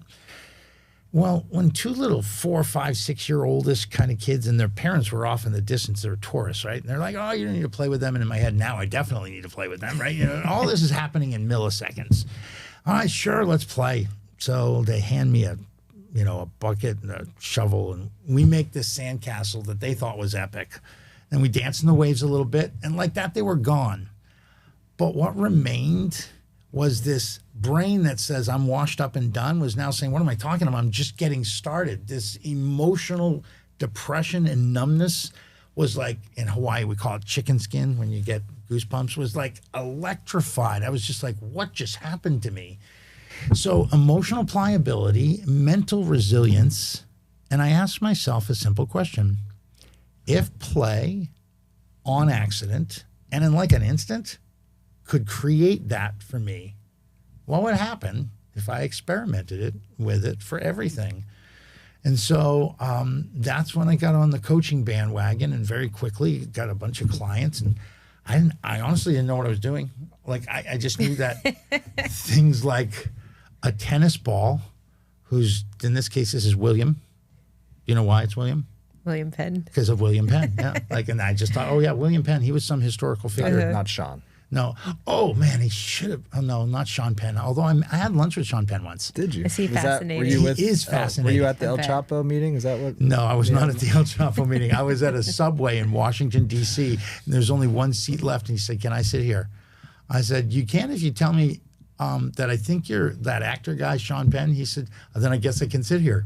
We had a very fascinating conversation. He's an interesting man. Seems like an intense, interesting person. Yes. But let me tell you why my brain goes bananas with play, because I said, William Penn, you got it. You said, not Sean. I thought, no. But then I thought, oh, I wish it had been Sean Connery. But I don't ever see a tennis ball with Hawaiian UFC legend, BJ Penn. Yeah, see, there's all these things, right? That's true, yes. And then you say bananas, and you've got this little guy in here too, and you just... Yeah, make sure the camera sees him. Like, minions, like, get into my head in some kind of way. Like, it's different for everybody. But if you put a TV in front of us right now and the minions were going, I'm like, okay, either you can stop the tape or let everybody see it, but we got to pay homage to my boys because I love the minions. They're so fun. Yeah. I guess my point is this. I literally started looking at everything and interacting with it in a playful way. I mean, I was in Atlanta on my birthday when I turned 55. So now we're approaching 3 years ago, 2.5 years. And this was a big ball of goop. And I was there with 7 of my closest friends who are also in the business of changing people's lives. And we molded this big ball of goop into this. It was kind of interesting. I never noticed that. I never noticed this. That is trippy. It is trippy. And yet the reason why this is so important to me is over 48 hours, we went on a little bit of I'll call it a psychedelic journey. We went and grabbed a bunch of toys at Toys R Us, and all we did was related play to our lives and what our visions were for that year. One of those people is now in the 1% of podcasts all across the world, my friend Tori Gordon. Mm-hmm. Another is in tight with the government of Guinea and Africa, and is now opening restaurant cigar bars where the evening are open to these democratic discussions about how to make things better for humans. Like, I could tell you a story about each one of them, but why is this so important to me? It's nothing I play with, but every time I feel it, I feel those 8 people. Aww. Like, it's amazing. And why do I bring that up? Because this is what some would call a totem, a token. Well, we also heard that word taliesin. There's all sorts of words, but it's a physical representation of something that was so transformative for me that when I squeeze it, it takes me back there, and it doesn't move. But and there's so much for that in me, right? Why did I bring this up? Because every time I think about Castaway, I think that stupid volleyball kept that guy sane, right? And everybody in their lives has those moments where I'm like, all right, William. It's not Wilson, but it's William. I need you, right? I like to tell like this. I love this guy because I, for a long time, have been in the business of self-judgment that's really bad, kind of like that story I told you that we're all washed up. And every time that comes up, I'm like, stop it. Just stop it now. I'm okay. I'm like, no guilt needed. Now, these things all mean different things to different people. And everything here may mean nothing to everyone else. But I guarantee you give me 15 minutes with you and I'll build your little toy box too. Because everyone has one, right? And some of the stories I like to tell about how rapidly people's lives change. I usually have this around a necklace or something. I forgot it. But why? Because every once in a while, if I'm in a stuck place or imposter syndrome, I just hang it around my neck and remind myself, no, I know who I am. Like, I'm a winner, right? I gave that premise to a guy who was having a hard time getting his general contracting business off the ground. I said, come back next week with your version of what I did, but I want you to put some arts and crafts into it because you're a general contractor. You like to build things. You know what a scrub daddy is? Mm-hmm. He comes back Those with like little smiley face he scrubbers. comes back with a scrub daddy, with those like pole cleaners that like you can bend and. Pipe What are they- cleaner. Pipe Yes! cleaner, that's what it's called. Thank you. Thank We were you. talking earlier. I couldn't remember. Pipe cleaners, right? Pole cleaner. You guys are literally almost there. Well, we just couldn't. Our You're like brains. 2 letters off. Yeah, we were We have close. pregnant brain. He's with me. So, but to the point, right? Like he made like a stick figure for the head and a surfboard, and he put him on this big old gold chain. And I said, "Who's this?" He said, "It's Sammy the Space Surfer." I said, "Okay, talk to me." Same with a space scrubber. Yeah, well, in this case, I said, "Why?" And he said, "Because like I know that through the ebbs and flows of my business, that if I keep talking to this guy, I'm gonna catch the right waves. I'm gonna make the money I want to make." Because he was also a surfer. So I said, "Tell you what, I want you to wear that for 30 straight days on job sites. Your clients are gonna ask what it is, and you got to tell them. And anytime you go to bid a new job." In that month that followed, he made $27,500, which was more than he'd made the entire first year of his GC business. And he's never been under $100,000 since, right? And I didn't do that. I didn't coach him to do that. His imagination created something that was playful, that gave him the power to believe in himself. Another story. What you did was you made him get out of his comfort zone by wearing it in public. That's and exactly that right. forced him to say it to people. Yes. And yet when he would do it, he'd do it enthusiastically. Why? Because he created it. He owned it. He loved it. It's like, people it's like a little prob- kid. Look what I did. Look, That's look, look. exactly And people right. probably want to support him because, like, this is great. I want Yeah. to support your small business. Yeah, and like- then, You hear a story. Yeah, and to hear a story like that. Yep. Yeah. The other story I'd love to tell, from a totally different perspective, I was introduced to a gentleman who had some serious addiction issues around sex outside his marriage and around gambling. That same individual was also the CEO of a very successful pediatrics practice. One of the things I ask them to do when they come to their second session with me is bring anything you want that you can have a conversation with. Like if I say, "Hey, I'm Steve," Bob says, "Banana," and I immediately take on Bob's voice, and now there's 2 of me, right? Me and Bob having a conversation. Now, some people, they don't like that. It makes them uncomfortable. And yet I'm like, "So you're not the one who played with the Barbie doll or the G.I. Joe or the teddy bear. That's okay. Like it's all right that that's not how you play." But in this case, I ask every one of my clients to do that. Why? Because they're either going to love it because they signed on for this play coaching, or 2, they're going to say, "I don't get it, but I'm curious, let's do it," or 3, "I don't play that way." And it doesn't matter what the answer is, all are useful in taking the next step. So this guy comes back with a Darth Vader.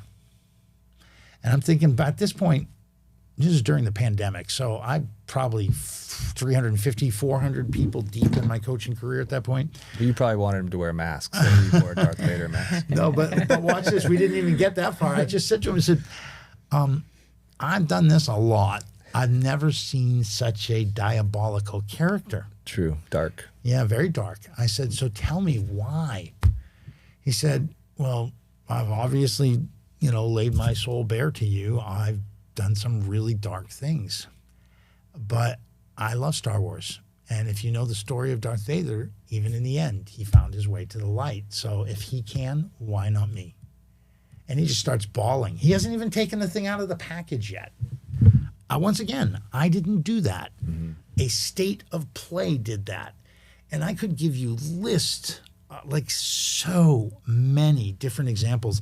The other one that comes to mind immediately, one of my dearest friends, I'd never met him in person. I was introduced to him after I coached the chief human resource officer at Nike for 18 months, and who you know.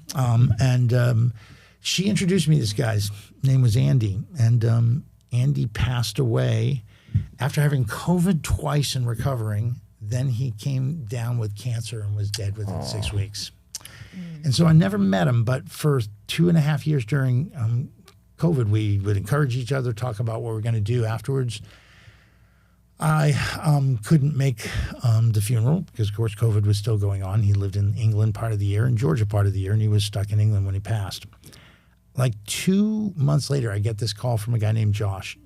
"I don't think you remember me. I was on a conference call with you and Andy once, and I'm left trying to pick up the pieces of his company. We have contracts with Coca-Cola, with Dunkin' Donuts. Like, this is not a small deal. What am I supposed to do? So I said to him, I want to have a 2-hour little session with you and the other, I think it was 8 or 9 people. And one of the exercises we had them do was to go write a children's story that could be told about the next year. And his company's name was called My Amazing Team. So that's what his company's name was. I said, I want you to go write a story of My Amazing Team. So all 11 of them have all this creative license. You could make it futuristic, George Jetson-ish. You could make it, I don't care, like crazy, scary, like Silence of the Lambs. Do whatever you want theatrically. Make it however you want it to be, dark, light, old, new, ships or spaceships. I didn't care. What I cared about was, what does your company look like a year from now? Of the 8 or 9 people, there weren't 2 stories alike, but the theme was the same. We would honor the memory of the man who led us by finding a way to keep the company alive, retain these contracts, and go on and expand. And they didn't get to talk to each other. Like, it was remarkable to me. And that gave them the strength to keep the company going for another couple of years. And then they all got their own entrepreneurial bugs and spun off and left. But what a great way to pay homage to the guy who taught them everything they knew. I didn't compare notes. I just started reading stories. I was like, wow, are you guys seeing what I'm seeing? And they're like, yeah. Play is just, it is the Swiss Army knife of human transformation. You got a problem, it's got the blade, the hook, the gizmo, the gadget you need. It's easier, it's more fun. This idea that change has to be painful and difficult, if you say it does. And so that's where translating those types of stories into the actual workplace and getting leaders to say, don't you want to be behind those kinds of stories where people's lives are changed? Because when you do, they're never leaving. Okay, we checked the retention box, right? Attrition's no longer an issue. Your vision's allowing them to grow, so they're more engaged. Like, yeah. And don't you want to run a company where people want to be there? Yes. Want to be a part of it? It just seems so simple Instead to me. of shut up, get back to your desk. Yeah. It does seem simple, but it starts at the top. Yes, and it does. And so would you say your audience is more leaders or employees? Who would you say would be your ideal? Yeah, that's been a roller coaster of experimentation unto itself, because we thought we'd go in the back door by getting the employees first, but it's definitely leaders. Yeah, it's helping tomorrow's leaders today see that the future of work is investing in the people who work for you. And I don't mean you just give them good benefits and like a good salary. It's like, know them. You want an ROI on your employees too. That's exactly right. Yeah. I want you to grow. I don't have my phone here. I'd show it to you. I sent a text to a guy who worked for me 26 years ago for 5 years. He went to North Dakota State University. He was a wide receiver. He lost in whatever division it was, Division 2 or 3, in the national title game. He has 4 kids. His wife is recovering from a partial stroke. He sells agricultural financing in North Dakota to be around his family. And we have probably 20 or 30 of the funniest, badass, silly, goofy stories from those 5-6 years we worked together. And yesterday, because I saw the North Dakota State team playing football, I just texted him and said I loved him. I get and give those kinds of texts all day long with people who worked with me, because even before I understood the power of play, we were playing together. It would just intuitively made sense to say, yeah, let's go out and golf, or let's have a happy hour, or at cookout. And, I lived in Arizona where it's hot all the time. A swim party here, or let's go hike Camelback and start the day at 10 instead of at 8. All sorts of different things. Play is sorely misunderstood,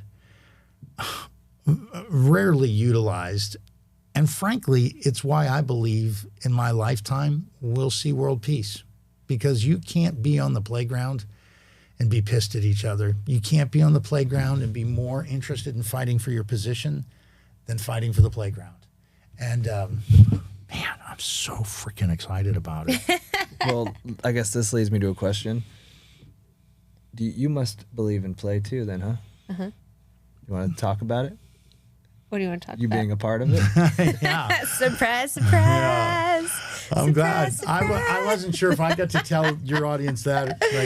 Let me just say this. One thing I love about you is your entrepreneurial spirit, and I mean both of you, right? I met you a year ago. This is the first time we're meeting physically in person, but we've had a lot of conversation. I love your passion to grow as humans. I love the fact that we share a lot of the same values, and I love the fact that your love for each other makes space for you to be our chief storyteller. Ta-da! Or our chief marketing officer, while actively still growing your business, because this is also part of what I see as the future of work. Collaborations, conglomerations, roll-ups, mergers, where people can work together and have more from it all, right? So, yeah, I'm glad you brought that up, Dave. Yeah. What do you have to say about that? I'm honored. I was honored when you asked. It was a no-brainer. I went to David and I said, do you mind if I take on this partnership? Steve and the team have asked me to come on board and be their chief storyteller, and I really think we can help. I say we because it does require David's attention a lot. I can give what I can give, but I'm not me without him. Yeah. And so it is a duo. And I'm nothing without you. So. Here we are at the holidays, right? And this is how we all know that what we're doing right now is play. Yeah. Because most people say, what are you talking about? I'll get to that after the first of the year. And we have some first of the year initiatives, and you guys are like, we're on it. We'll find a way. And you can't imagine the kind of joy that brings me, because it means that I like to say, tuned into a fun frequency, that what we're doing here could absolutely change the course of lives that we may never meet, because some CEOs listens to this and maybe they never even take any courses from us or work with us, but they just go down their own rabbit hole. Yeah. And now I'm thinking about the Cheshire Cat saying, "Can you imagine?" I love what Playlab stood for. I loved the way you spoke about it at the Great American Speak Off. There was this fire, and I thought, oh my gosh, yes, I can help. I want to be a part of this because it's needed. And when you said you have this mission to help 1 billion people, I was like, let's go. Yeah. Let's make it 2 billion. Let's go, baby. So it's there, and we've had, and I stepped back in the beginning and I observed. I was like, okay, I want to see what this Playlab thing is. And what you say you do, you have brought to every single meeting that we've had with the partners. We've had conflict. We've had things where we're like, okay, how do we get through this with play? And it works. Yeah. And so I've been able to observe it and say what we're doing, it actually backs it up. Yeah. We're not just saying words, it actually works. Yeah. And it gives me great joy that you're getting that you're observing that. We've had lots of conversations, and vicariously, I know he's right in line because you two are having great conversations. And this is if you put, say, 10 kids from the 10 most diametrically opposed countries to each other in a room who were 3 or 4 years old and hadn't been fed all the cultural norms, those guys would whoop it up and have a great time. Yeah. And it's like, First thing they'd say, do you want to play? that's right. Yeah. Right. And they might not even know each other's language, but they may say ball, or, or jump rope or whatever. And play is that. I don't know. Actually, I do know. I am so rock solid certain that play will save the day. I agree. Yeah, there's no doubt in my mind. It's helped me. I mean, really, I think when I first started, I'm a perfectionist mindset. I want things. I show up, I do, and I would fail, and I'd be like, I'm so sorry.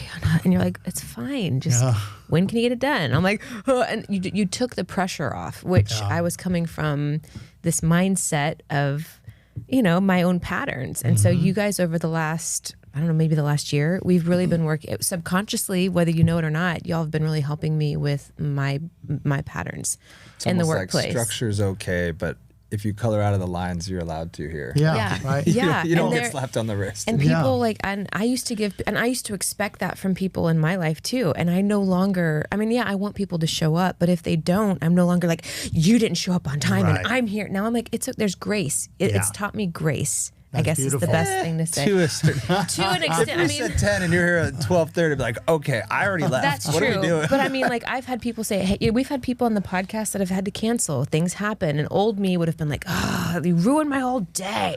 Right. But now I'm Planned like, the day okay. for this. I'm like, there's a reason. Like, we were in a car accident. It's frustrating. We had our windshield blow out. That was frustrating. It's like one thing after the other. But I'm like, I've settled into this space of flow and grace and surprise. Play gives us the ability to practice the art of allowance. Yeah. Yeah. Because There you life's go. happening. Yeah. And the only part of that which I have any real say in is my piece. Mm-hmm. And even sometimes my piece gets imposed by other pieces. Yeah. And I still have to allow. Yeah, because you have a choice. You can be like, when our windshield blew out, he was Respond or very react. frustrated. I thought it was hilarious. I mean, it was obviously horrible, but I it think was. that here's the thing, though. You're saying when you see others going above, it allows you to sit back like, well, I don't need to freak out. Like, Yeah. I had a plane canceled and delayed and all this, and I saw all these people throw a fit. They're screaming at the stewardess. They all get in a line. I just sat back. I'm like, It's I'm gonna go to funny. the bar, and then clearly I'm not leaving tonight, so I'll just go grab a bar and go to the bar and just chill. Yeah. I'm like, I don't need to take anything out on Yeah. anybody. They're doing it, and it made me realize how stupid they look. Why would I get mad now? But you have it a is choice. what it is. You can Yeah. choose to play in that moment and make light of it, or you can choose to be like you said, the victim and the angry. How could you do this to me? Right, Yeah. right. Me personally, it's I all don't- these canned, controlled, well, this is clearly how I'm supposed to respond. Yeah. Where is my pissed off Steve? Yeah. Right? Yes, You know, exactly. Bring him to the front now. He wants to speak to the manager. And you get a lot more done with kindness than you do with filth. And I've It's had to true. learn that because I come from a New Yorker family background and Sure. we fight. We go Yeah. to war. And now I'm like, I don't have to do that. It takes Well, more energy to And fight. I grew up in the Northeast too, in Boston, and then my first job right out of college was in Chicago, and I told you it was a church job, but boy, that preacher, he grinded like he was a CEO, right? And for me, like I've been at this 10, 11 years, to have partners now with me who are like, don't worry, we're not going anywhere, and however long it takes, we're going to get there. That means the world to a guy who's been at it 10 years, because I've made and lost money in half that time, 2 or 3 times. But play, I don't know, it just changes the biology, Yeah. which then changes belief. It changes response and response time, right? Like when I put my backpack strap on and I pulled it and I'm like, oh, this is a problem. I pulled the other one, that's a problem. I'm like, my Uber's going to be downstairs in 10 minutes. And I thought, okay, I can get stressed out, or I can just get in the Uber by bear hugging my backpack until I figure it out. And His first thought is, you gotta be kidding me. Yeah. And the second thought is, can I stop at Walmart, get a new one, and repack it in the Uber to the airport? And I'm like, oh, shit. Instead of go to the airport and buy a Toomey for $500. And so, and then when I got there, I thought, because in Hawaii, they don't always have the outside bellman, but they had them that day. I was like, oh, nice. So I gave him my golf bag, and then I thought, why don't I give him this bag too? And I said, and I'll be right back because I want to give you guys a tip, right? And I didn't have cash on me. So when I came back, the ATM didn't work. So I said, can I Venmo you money? And he said, yeah. So there was 2 of them. So I Venmo'd him $20, and which is certainly well more than what they needed for one bag. And they stole your cologne. Well, not those guys. I'm just kidding. I'm just that kidding. you know of. Yeah, right. That's right. They go, we got paid and got a cologne. Right, yeah. But what I found is then when I went to pay for the bag, which was $40 with Delta, they said, no, we got it. And I was like, It always comes around like that. Oh, look Right. at that. Give and receive. yes. And just energetically not being in a space about, oh, my poor bag, being in a space of, wow, these guys are working hard all day. And that comes from just learning how to chill out. Yeah. And like, we are just wound so tightly.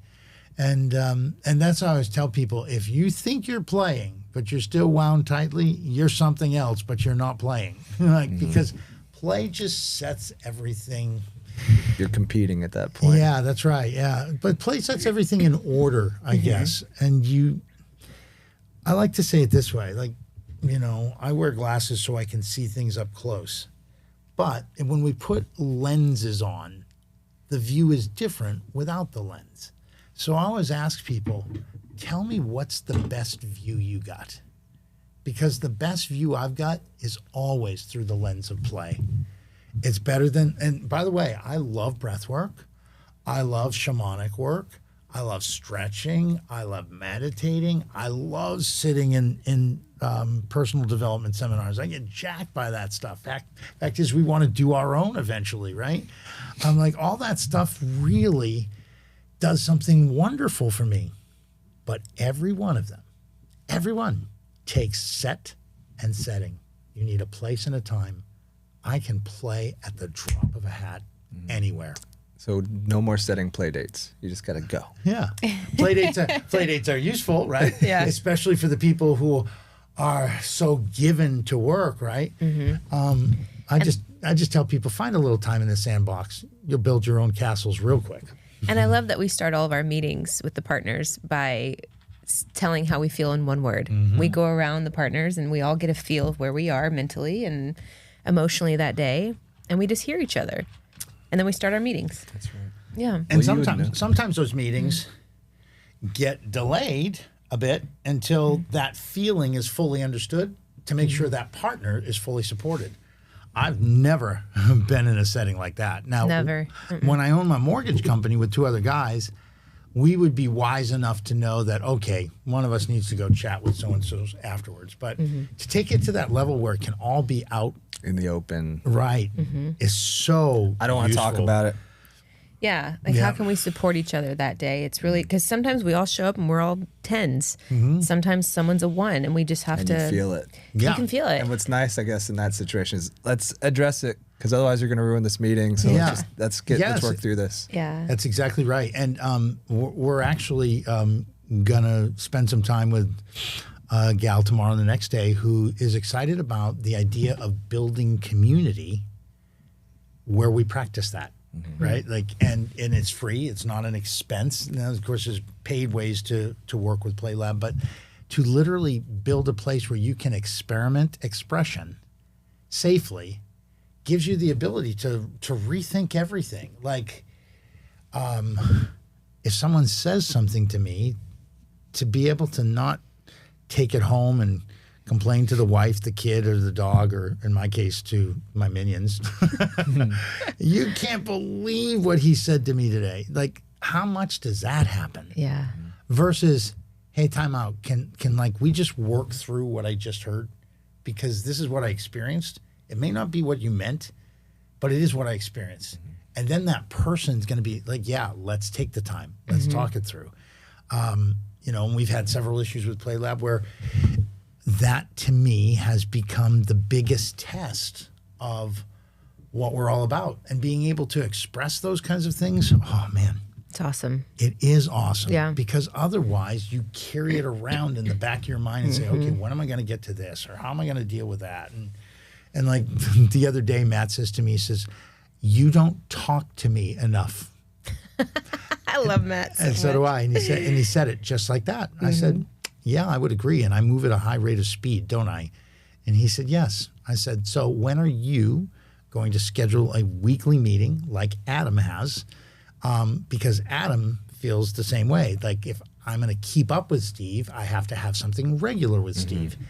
And he said, okay, that's a good idea. I said, will that solve your problem? He said, yes. And this is a guy who never would have said that, even though we're equals, right?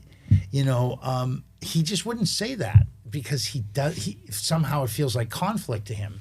So when he said, we don't meet enough, I said, all right, I agree. Let's meet some more. He's like, you made that easy. I said, why would I make it hard? It doesn't have to be hard. It is easy. Yeah. Yeah. Let's figure out what's behind that. It's the stories in our head that we create. Like, this is going to be, this is a conflict conversation. I don't want to have it. And it's not. It's just simple. When you have mature people who can take ownership. None of the people that, what is that supposed to mean? It's all the time I got. What do you need from me? Yeah. I don't have any time for you. When people begin to understand that seeking to understand is more important than seeking to be understood, then they'll be understood. You know, and we're doing something, and it's undeniable. And you know, I know we talked about this in the past. Maybe one of these days we'll have to have one or a bunch of our meetings taped and then just put a collage together of the way we talk to each other, because it's really useful. It is fun. Yeah, and it's a lot of fun. And for people who might say, well, I can't sit in and have a 2-hour meeting where everybody tells me how they feel, you know, we've created something called the Pulse. And so we have this really awesome app that Matt has created. I love that app. And you can send it out to your team, and within 30 seconds, everybody can do a word check-in. And then you get a pulse. They visually see without losing your anonymity. So it's all anonymous. And so as for employees, if the team leaders want to know where the pulse is of the company that day, are we in a positive state, a negative state? You know, you can assume all day long where your staff is, but why guess when you have data? Yeah. And so Matt created this really awesome app. People can just go in and pick, and then it breaks down to tell you, oh, if this is how you're feeling today, try this, or here's a way to play, or let me explain your emotion. So it's like their own little psychology moment. It's really cool. Well, then the upside is that depending on the size of the company, you can get a little bit more data. So if I'm a company with 200-300 people, I can ask if you're male or female, what gen you're in, maybe even what department you're in. Because you know, you have departments with 20, 30, 40 people. I'm not going to be able to figure out that person must be that person. But in smaller companies, you don't get that same layering. But what does all that do? We're courting a company right now to do some business with that wants to double their size in 1 year. So one of the things we're promoting to them is they all need to play the adventure game. And when I explained why to the CEO, he said, wow, that makes a lot of sense. I said, yeah, if you had a whole bunch of people say that 50% of their time they're like Gary the gatekeeper, which is saying no to everything, then doubling the size of your company in 1 year may be overwhelming for them. You may need to slow it down or get them to speed up. But knowing that kind of stuff and people's over time disposition. I might say, I feel great at work today.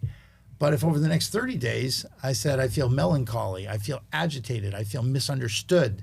Now we're painting a picture that says more often than not, an individual's not being heard or understood. What can we do to change that? Or do we as a company even care, right? And of course, we want to work with the ones who care. I don't know when you're going to tell me to stop talking, so I definitely wanted to bring this up. You're slinky. We'll probably wrap up soon just because I know we've got a lot of work to do today, too. This is everybody plays differently. Today, it's gone now. That's new. Yeah, show us a play exercise. Yeah, all of us play differently, right? Some are stimulated by what we hear. All the senses, really. Taste, like a cook, is absolutely stimulated by what he hears, sees, tastes, his imagination or her imagination. For me, growing up, a Slinky was a pain in the butt because it was made out of metal. It would always rust. The minute it rusted, it wouldn't do its Slinky thing. And back then, that's the only thing it did for me. I picked this up during the pandemic for a couple of reasons. I don't know why, but my brain is wildly activated by bright colors. Same color as the logo. Yes, that's right. And whenever I get stuck and attempting to be creative, I just start playing with this, and a couple of things are happening. While I'm playing with it, it's moving around. I'm just manipulating it in ways that aren't like this. And somehow that gets my brain unlocked. I don't know why. I don't care.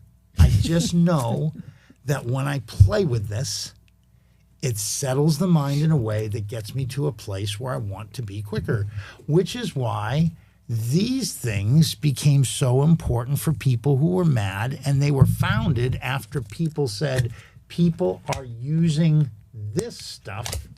Play-Doh, by the way, I'm not an artist, but if you gave me 5 minutes, I could make you a rose. Anyway, here's my point.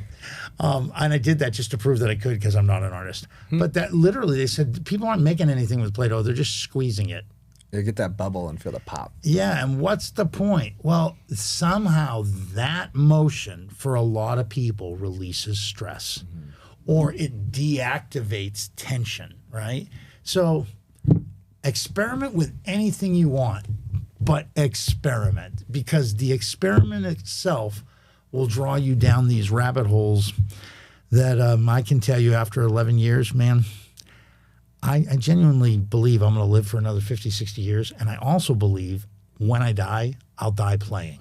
Mm-hmm. I'm just sure of it.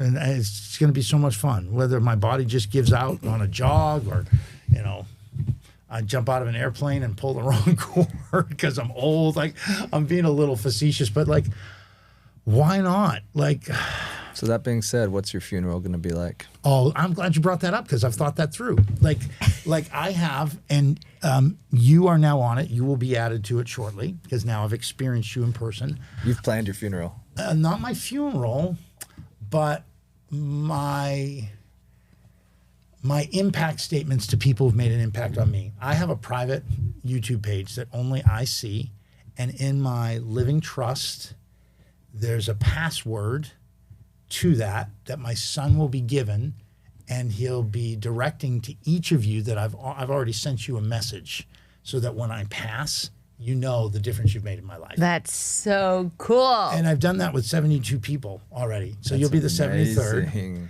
And like some of them get amended from time to time, right? But to your point, I like you. No, I hate you. no,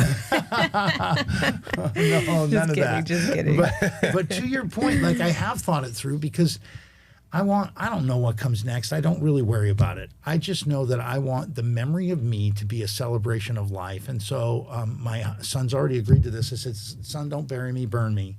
And here's why. Because I want you to take my ashes to every place you can remember. We had a great time playing. And you can invite anybody and everybody you want to come with. And if they want to have some of those ashes and spread them, they can do it too. But it has to be in memory of the way we played together. Are you going to have enough ashes left over to do all that? Everyone gets one ash. One ash. Yeah. One bone chip. And the reason I say that is because, you know, life should be a celebration. And the memory of life, for me, it feels like should be a celebration too. And it's taken me the better portion of half a century to figure it out. So I want to spend another century really having fun with it and spreading that fun out to the people. So it's interesting. Nobody's ever asked me that before. I'm glad you did. Like, of course. Yeah, that's a fun question. It's a great answer too. It's really cool, right? I forget the book that Kelly Dunn gave me to read, but it's about seeing your life timeline, and they go backwards, and you plan your death. You basically you choose your ending. And then it kind of points you in that direction, which makes sense with anything. I want my company to do this. Okay, now that's where we have to get. Reverse engineering it, right? So it's like your life's the same thing. That's so cool. And I love it. And I think a lot of the book is like plan your funeral. You write out a list of who you want there, and how did you get there and those people, and now you reverse engineer your life. Yeah, that's great.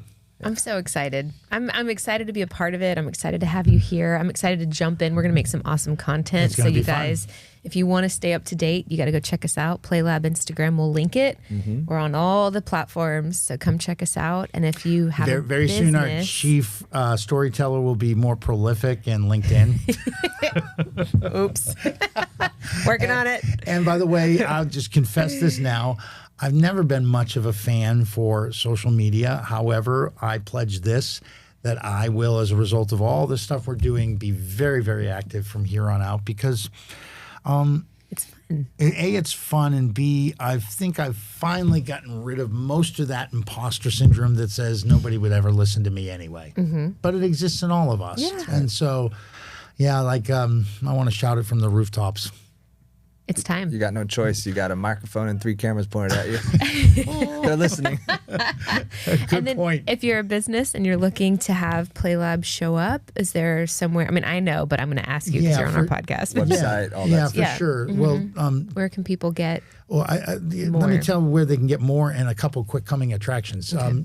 Just email me, steve@experimentwithplay.com. And if it has anything to do with marketing, Stefani at experimentwithplay.com. But if you're curious about how to work with us, let's have a complimentary consultation so we can introduce you to what we're doing. Yeah. I would also say that that day on the beach, I went in and the first words I wrote in my journal, if this is really what I think it is, I want to become the world's leading authority on how play changes human behavior. I'm not that yet. So if you want me to help prove to you why I should be it, you should hire me to speak. So that's another thing you do, because I guarantee you'll love the message I bring, or you'll get your money back. And we're also very soon going to have the Playlab pulse in place through something we're calling the Global Workplace Wellness Mandate. So you may want to download the app. You may just want to use it on our web, but checking in to letting us know how you feel. And lastly, we've got something really cool called the Playground Live, which if you're a company owner, is a 60 to 90 minute highly interactive and playful virtual event. And at the tail end of that event, within a couple days, we're going to send you a fantastic report giving you some indicators on the future forecasting of retention, engagement, the emotional intelligence level of your participants, and really help set you up to start thinking differently about how to invest in people in the workplace so that your company can be relevant in 5 years and not a relic.